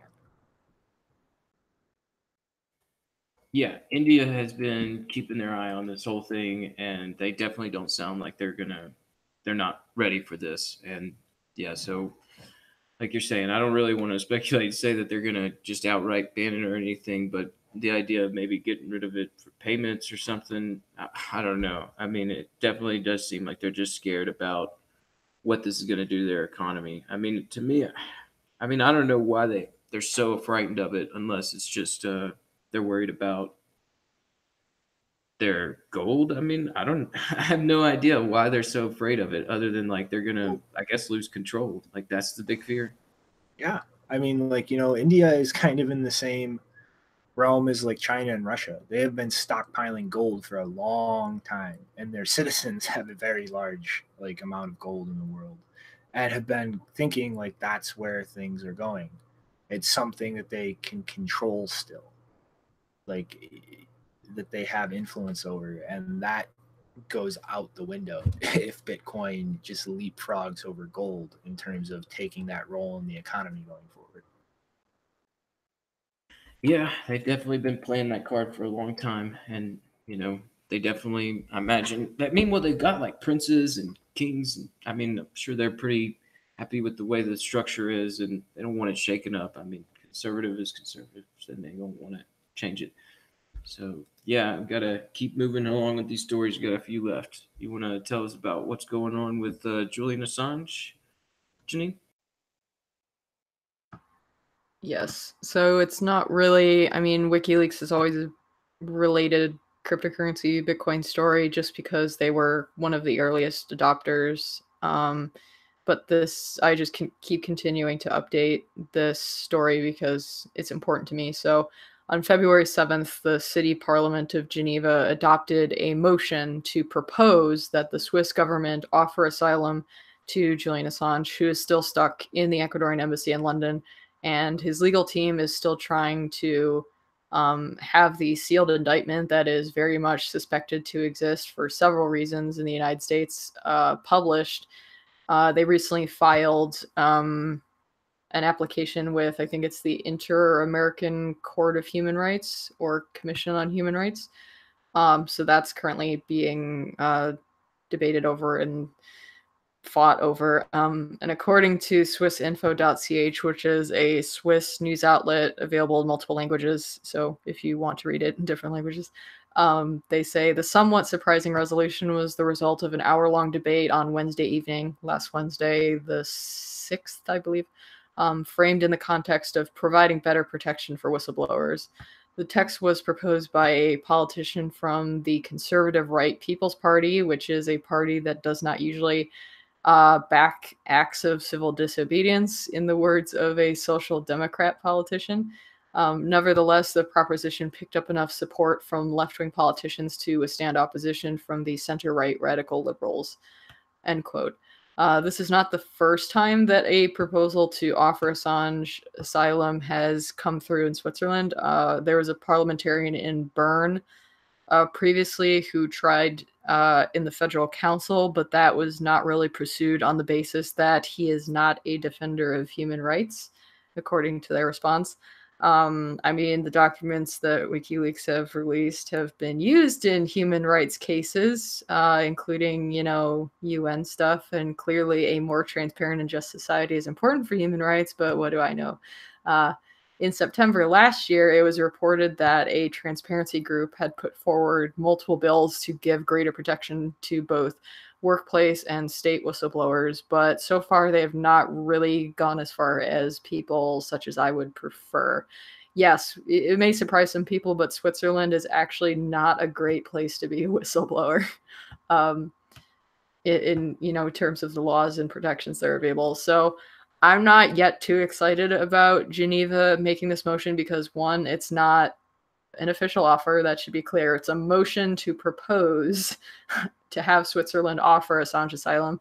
And so far, the effort to get Switzerland at a federal level to offer asylum to Assange has not gone very far. And I don't exactly know what Geneva as a city can really do in its own terms for offering protection. Keep in mind that Switzerland would probably need to do this at the federal level in order for Assange to be able to take advantage of their embassy in London if you were to use that as like, a relocation matter, or maybe go there first and then try and leave the country somehow. So the Swiss embassy in London is, I think, 2.5 kilometers away from the Ecuadorian embassy. So obviously it's a lot easier to get to than Switzerland, the country. But awkwardly, the Swiss embassy is actually right across the street from the Swedish embassy, which is very ironic and horrifying. So that's great. And if Assange was offered asylum directly within Switzerland or even just Geneva, he would need to get there somehow, obviously. At the moment, that's fraught with even more risk than just trying to get out of the Ecuadorian embassy and go 2.5 kilometers to the Swiss embassy. And keep in mind that the United States very likely reached out of its jurisdiction back in July 2013 that resulted in the international flight of a Bolivian president, Evo Morales, being forced to land in Austria just because he had recently given an interview where he said he was open to the idea of offering asylum to Edward Snowden. And this was a flight from Russia that was in European airspace when it was diverted and grounded and inspected because France and Portugal denied them mid-flight permission to access their national airspace due to the Obama administration saying that allowing Snowden to land in any of their territory would seriously damage their relations with the United States. Also, in addition to the United States, you also have the UK proving day after day how hostile they are to human rights protections, where they are still ignoring, after 3 years now, they're ignoring a UN ruling which not only said that Assange should be allowed to walk freely, but should be compensated for how the severity of his arbitrary detention has affected his health over the past 6 to 7 years. And it's maybe possible that Switzerland feels it's in a better position than Ecuador, especially being a European country. It used to be that because you were in South America, that gave you a bit of a geographic buffer, but maybe that's falling apart now, considering Ecuador is not really standing up to the United States anymore, and many other countries. But since the offer hasn't really been made yet, not really sure how this is going to turn out. But if you are in Switzerland, especially in Geneva, there's an ongoing campaign right now to spread information about the motion in case I don't know if there would be an actual referendum or something, but if you have any way to make more people aware of that so that it becomes a higher priority, we might as well, do as much as possible. So feel free to take part in that if it's important to you. Yeah, I think this should be important to everyone in the space to pay attention to what's going on with Julian Assange and all these whistleblowers in general. And I mean, even though it is just a motion to propose, I mean, like at least that's a little bit of a light, on the horizon. I mean, I just haven't seen anything like that. And I mean, yeah, the idea of like how exactly this is going to go, it's anybody's guess still. But I mean, geez, if they're right across the street, you think they could just form like a human tunnel and let the guy just run across the street real quick to see if they want to drone a bunch of people in the middle of the street? I don't know. It's just getting ridiculous. But I mean, like, it's a good thing that at least there is some glimmers of hope there for the guy, because I can't even imagine just being there for the amount of time he's been there without sort of anything on the horizon. So as small as it is, it's a little victory. All right, you want to take us into this new CoinCenter piece about why we should be talking about privacy?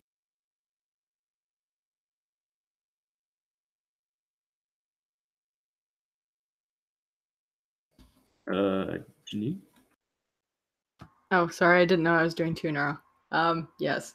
So Jerry Brito from CoinCenter decided to publish an article on February 6th titled "We Must Protect Our Ability to Transact Privacy Online," which was used to also publish an entire paper that's titled "The Case for Electronic Cash: Why Private Peer-to-Peer Payments Are Essential to an Open Society," arguing that cash is essential to an open society and financial privacy tools, whether implemented in Bitcoin, Monero, Zcash, or Grin, should not only be tolerated, but fostered and celebrated. That's what they said. And Jerry writes, given that typically we are being asked about Bitcoin or Ethereum, the simple answer to the question of whether they're anonymous is that no, they are not anonymous, and that law enforcement routinely exploits the transparency of these blockchains in prosecutions. That answer, however, avoids addressing the implication that anonymity is bad. It's not. What is often referred to disparagingly as anonymity is really the ability of individuals to keep information about themselves private. This is an ability that can be put to both good uses and bad. It's how one uses that power that can be said to be good or bad, however, not the technology that one uses to retain one's privacy. Yeah, so I completely agree with that, and it's been one of my pet peeves among people who take it upon themselves to talk to law enforcement and regulators about whether Bitcoin is anonymous, because whenever they're asked about whether it's anonymous, it's always with this subtext that if it's anonymous, that means it's enabling crime, or it is a crime in itself for it to be anonymous. And so, yes, it's true that Bitcoin is pseudonymous, very, very, very loosely anonymous, doesn't yet have a lot of the privacy protections which are currently being explored on the roadmap. But obviously the goal is to make it more anonymous, not less. And what bothers me when some of these people are speaking to regulators, they don't make that second part clear, which kind of communicates like either there's some kind of appeasement strategy going on where you both know like the goal is to make it more anonymous, but you don't want to say that. And so it makes the regulator or law enforcement person feels like, oh, well, if they're not being honest with me, that means that they're, you know, maybe they're worried about this and maybe it won't happen.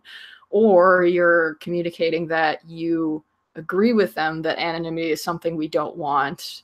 And so that's just an implication with, you know, when you're having these conversations with them, that's what they hear when you don't address whether anonymity is, you know, a perk or a deficiency. Most of them think that it's a deficiency. And so I think in the future, if anyone does want to take it upon themselves to talk to law enforcement, they should say, yes, it's not currently as anonymous as we would like. We are trying to fix that. Like, you should make it clear that it's a problem, that there's not enough anonymity. Right on. I get really tired of people just being like, oh, well, there's, you know, you got nothing to hide, so it's fine. And like people just give over that right to privacy without even thinking that much about it at all. And then they just don't understand the level that their privacy is being invaded. And, you know, it's something where I'm passionate about it, and I know we all are. So, yeah, just try and keep educating people that, you know, we're trying to restore the right to privacy, because that's all sort of been taken from us from opting into some of these systems. All right, just in the interest of time still, let's keep pushing along. So I was invited to an early screening of Alex Winter's new documentary, Trust Machine, on this last Friday night. And to be honest, I was hesitant to see it, mainly because I didn't want to get pitched the blockchain, not Bitcoin narrative again. And especially from Alex Winter, who's made some docs I've really enjoyed in the past. Downloaded from 2012, covered the rise of Napster and its creators, Sean Fanning and Sean Parker, and facing off against the music industry. The Deep Web from 2015 covered the rise of Silk Road, the Bitcoin in the case of Ross Ulbricht. I thought both those documentaries did a good job of being informative and entertaining, but this movie had some pretty obvious red flags from the trailer. It wouldn't be that informative, and just by some of the credits. Anyway, this was put together by some local friends of mine, and I was obliged to attend. It was a nice theater, and they served some great beers. It was a lot of fun. Another positive was after the movie, there was going to be this Q&A panel with some reps there, and so we'll get more on that later. All right, so The movie starts out with Lori Love at a protest, and it doesn't really get into his story at first. It starts with the protest and talks about the power of Bitcoin. It goes into the story of Satoshi and the revolution of Nakamoto consensus. However, it took a pretty quick turn about 20, 30 minutes in, saying blockchain was the flux capacitor of the system, with clips from Back to the Future for good humor. The crowd laughed, and then the story of Aaron Swartz came in quick, and it was a tearjerker.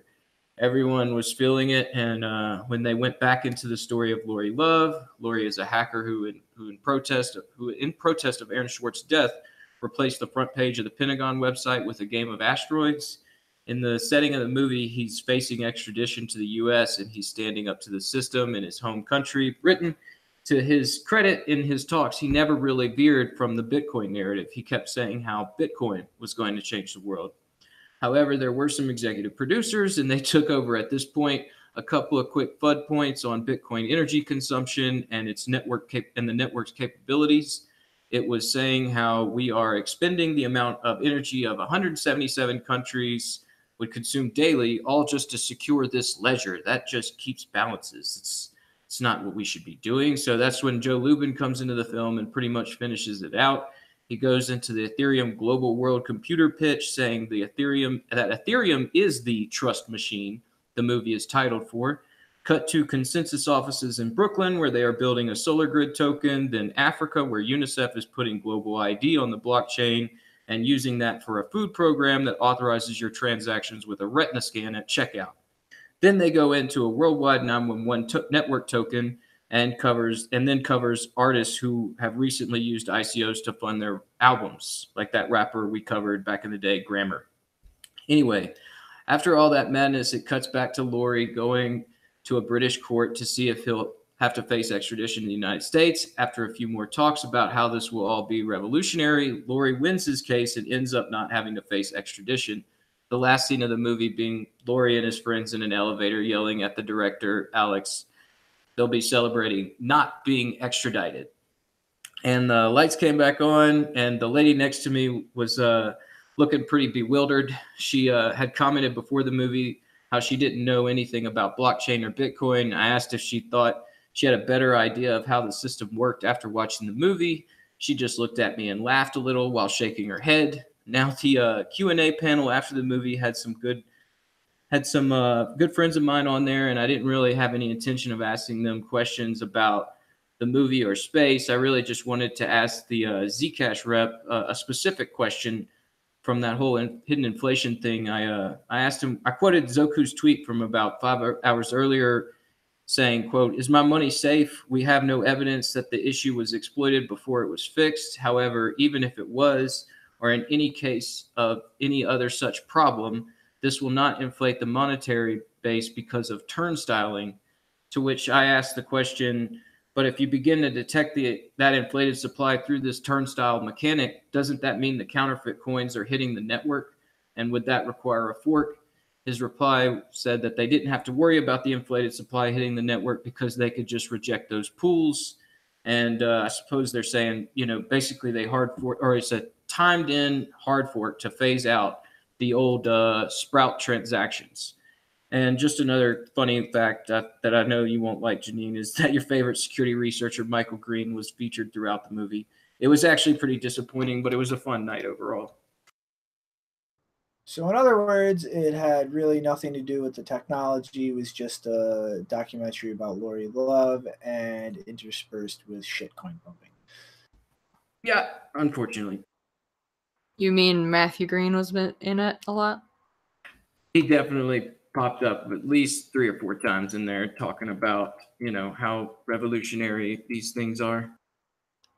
Interesting. Yeah, I mean, I like Lori Love as a person, and I don't know, I was very early on, I got the sense this documentary was not going to turn out well.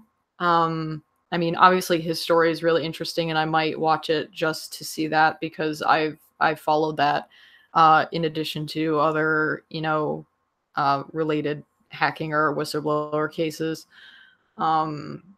So I like Lori Love as a person, but I wouldn't say that I would to be interested in the rest of the subject matter and most of what you just described. So, yeah. Yeah, honestly, I was kind of just doing a review to save everybody's time so they don't have to waste it. So, yeah, what's going on with these DApps? Well, I think we should start calling them craps, centralized regulated apps or something, because they don't exactly use the term DApp correctly anyway. It's kind of meaningless. So on February 29th, Fluence Labs, which I've never heard of before this, it's some kind of distributed data storage Web 3.0 infrastructure thing. Don't really know. They published the results of a survey, which they conducted with about 160 DApp project developers and founders, which sounds low, but they pulled it from an aggregate list of 1,600 projects, and only about 900 of them even had some way of contacting a person who could be a spokesperson for what the project did and what they used. Most of them were from Ethereum. I think it was like 77%. There was also some from EOS and Tron. The most interesting results related to the nature of the infrastructure they were using. And before I list those interesting points, I want to note that in the beginning of the survey, they say that they define a DApp, which should be decentralized application. That's what's short for, abbreviated. They merely define it as basically anything that has a smart contract as the key component. So as long as it uses some kind of smart contract, even if it's not decentralized, that's apparently a DApp. That's how bastardized and worthless the term has become. Decentralization doesn't matter in this case. So you can basically call yourself a DApp if you just run on Ethereum, even if your smart contract is like, this one person owns all of the money, and that's not going to change. But whatever, you're still DApp under Ethereum weird language use. In part 2.3, which is about the centralized parts of the stack, they report that more than half of the respondents mentioned that they've used centralized infrastructure when developing their projects. Now, that seems actually surprisingly high to me, or surprisingly low, because they're saying more than half did use centralized infrastructure. That seems a bit low. I don't really have that much confidence that many people who are building these things actually could completely avoid using centralized infrastructure. They probably just didn't even know they were using centralized infrastructure, but whatever. Then almost 50%, they have a really nice chart showing all of this, but almost 50% use a centralized backend, 40% use a centralized database, 30% use a centralized file storage system, and about 20% for authentication, including APIs such as Facebook Connect. Yay! 20%, a full 1/5 of these dApps are using Facebook Connect, or probably something close to it. Yay! That's great. That's it. Wow. Yeah, these dApps and the way that they, I don't know, just the bastardization of that word decentralized really gets me. But we'll get into those arguments with those guys. All right, so keeping going back to a popular lap. Or what did you? Wait, all right. Yeah. So one more thing. There's another chart about what kind of client they use, like what kind of DApp client it is. I think it's like 63% use Infura. So that's great. Only 40% use their own full node. That means that they're using their full, if they're like offering an app to their users, that means, they're hosting all of that infrastructure themselves, or they're doing it with Infura. Infura is specifically a service that hosts like Ethereum nodes, IPFS nodes, and stuff like that. So 63% use Infura, a lot. That's like 2/3. Only 40% use their own full node in some capacity.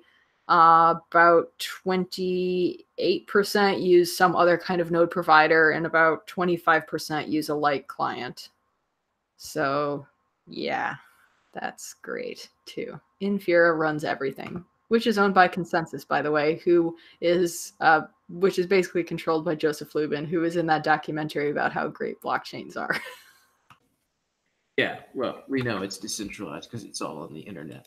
So, all right, so back to a popular lap and the DApp. trying to imitate it. The LN Trust chain we've discussed a couple of times now, and it's captured the interest of most everyone on Bitcoin Twitter. Well, now we have some imitators who are trying to bring that interest into the broader crypto community by attempting a stablecoin chain. Why? Well, because they say it's so cheap. That's why.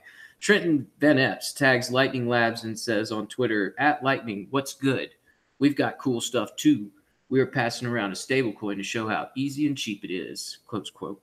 Well, unfortunately for you, Trent, no, it's not cool stuff. I understand this DAI community because they are here locally, and I've even been to one of their events, which we talked about right before we left for our last hiatus. These guys just sit around and think of ways to drive token adoption. They see the LN Trust chain getting some hype and community support, and they want to imitate it. However, this isn't all just hype. This is just one part of stress testing a new system and seeing what potential possibilities are out there. I even linked an interesting project sprouted out of the trust chain where Grubels wants to start the LN inverse chain, where instead of adding sats to a transaction, they are slowly bleeding out of the transaction. These ideas are interesting, and it's possible some use case jumps out of the experiments. But now XDAI, I'm sorry, but there's nothing inherently interesting about your stablecoin. I mean, stablecoins are good for allowing market clarity and price and building out federated models that take advantage of Bitcoin security, but it's not great for micropayments. I wish there was a way I could convey that information in a few sentences, but for the most part, these guys absolutely do not understand network security, and some of their events are painfully obvious of that fact. First and foremost are these cypherpunk speakeasies. They have cameras everywhere, and as you log into their sites and to participate in these complicated, clunky bar tabs, there isn't really anything cypherpunk about it. You just go in there and end up doxing yourself several times. So yeah, these are all just marketing tactics, and we'll see how long it keeps them afloat. But continuing on, we also got... Quick, you forgot something. What? Rodolfo doing the trust chain relaying on-chain transactions over ham radio. Shit, that's so cool. I thought we were going to save it for the final thought. I just totally like the stuff I'm talking about. It's like, yeah, it's kind of like imitators, and like we're having some fun with this LN trust chain, but yeah, the torch passed through radio waves. That's probably the coolest thing out of this whole experiment so far. And, I saw Nick Szabo congratulate Rodolfo on that. That's awesome, Rodolfo. Like, really, that is some real innovation going on there. And, Jack Dorsey, we've been talking about this whole past couple weeks with Lightning. And on top of all this, Jack made another appearance, this time on Stephen Levira's podcast with another special guest, Elizabeth Stark. It was a good discussion, and they go through all the details of the LN Trust chain. And while they think it's an interesting project, I bring this up because there was another point of discussion that is getting the community excited, and that is Lightning payments coming to the Cash App. When asked about possible Lightning integration, Jack said, quote, "It's not an if, it's more of when. How do we make sure that we are getting the speed that we need and the efficiency," close quote. Now, there was a lot of other great conversations on there, and I'd suggest you guys give it a listen if you haven't already. But another point that came out of that discussion I haven't seen much talked about is when Jack was asked about the possibility of Lightning tips on Twitter. He said, quote, "That's something we've been thinking about a lot," close quote. Which that would be an incredible thing to see, people getting tipped in Lightning payments for the value they bring to discussions. Also, there's just another great bit of Lightning news out of Jack Dorsey. He's been making the news like crazy the past couple of weeks. And, while he's been there, I still think Rodolfo's radio transaction was probably the coolest thing of the whole LN Trust chain so far. Do you guys have any comment on all this stuff? Yeah, the on-chain radio trust chain is fucking way cooler than the Lightning one. But as far as Jack, I mean, it's like, yeah, he's just confirming what a lot of people in the space have thought since Square Cash got involved. Like, I mean, Lightning being integrated into that, and things like Twitter. I mean, that was kind of a no duh the second he invested in Lightning Labs. You know what I mean? Yeah, I mean, it'll be good to see that stuff integrated into these things where we've seen lots of research and money getting put into making sure that there's good UI and UX and everybody's yeah, I'm excited about it. We'll see how it continues to develop. All right, I guess anything else before we move on to the last two stories? No, we could make time. Let's see. Alrighty. Well, firstly, not really any specifics, just an on-screen demonstration. But pretty much the S15, Bitmain's newest antminer, is remotely exploitable. And James Hilliard goes through a demonstration in a tweet in the show notes showing it's possible to gain remote access over SSH and configure the device so that the firmware is remotely modifiable. So, he's pretty much withholding the attack code and disclosing the vulnerability until Bitmain complies with GPL licenses and actually, stops playing games, violating license laws like that and hiding aspects of the firmware.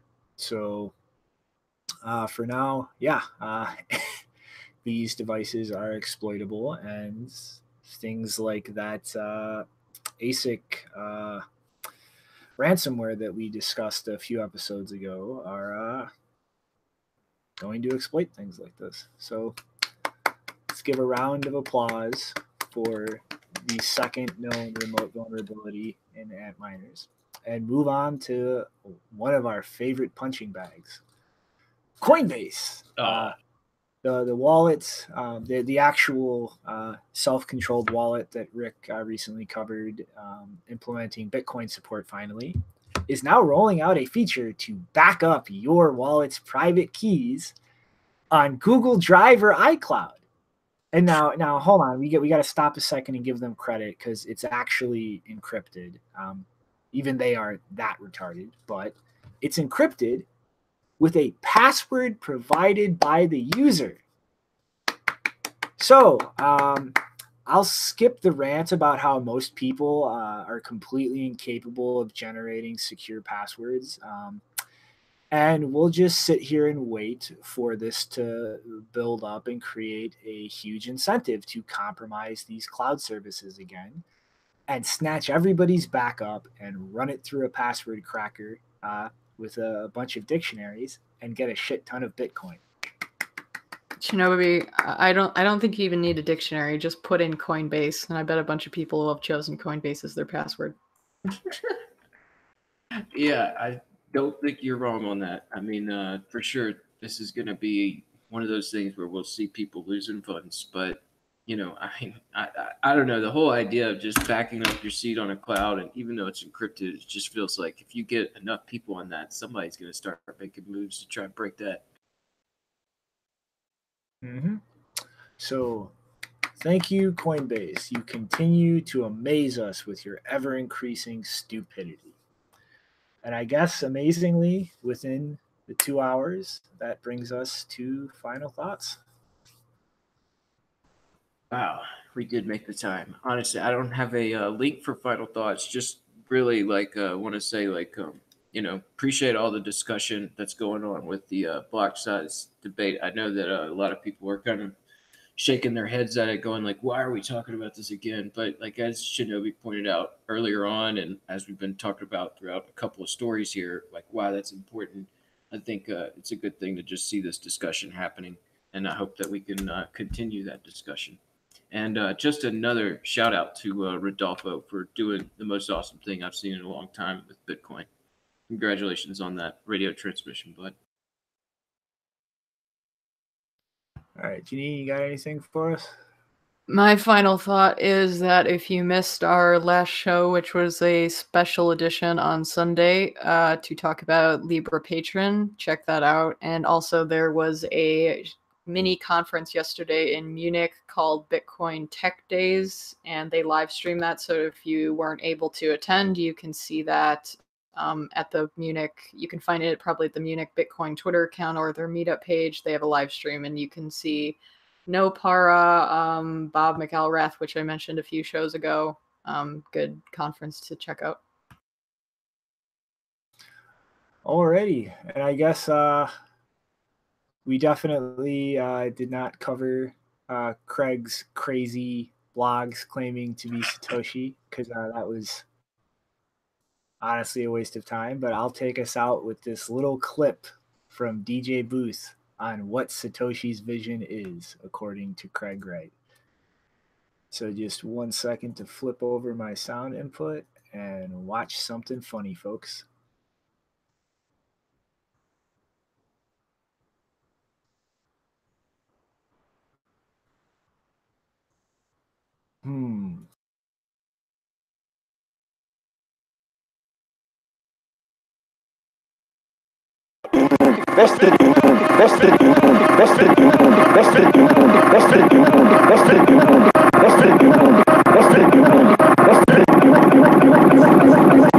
Will you welcome to the stage? Hi, honey. I've just bought and invested in HookerCoin. Mr. You can bullshit and lie. All righty. You guys ready? You ready? Fuck you. Good. Let's start this. Will you welcome to the stage? Hi, honey. I've just bought and invested in HookerCoin. Mr. You can bullshit and lie. Suck it, Roger. Don't really care at all. Hey, if you think about Kevin Bacon, will you take 10 HookerCoin for your services? And guess what? Screw the network. Bang. That quick. What the fuck? That's it. You end up with what we would call a HookerCoin.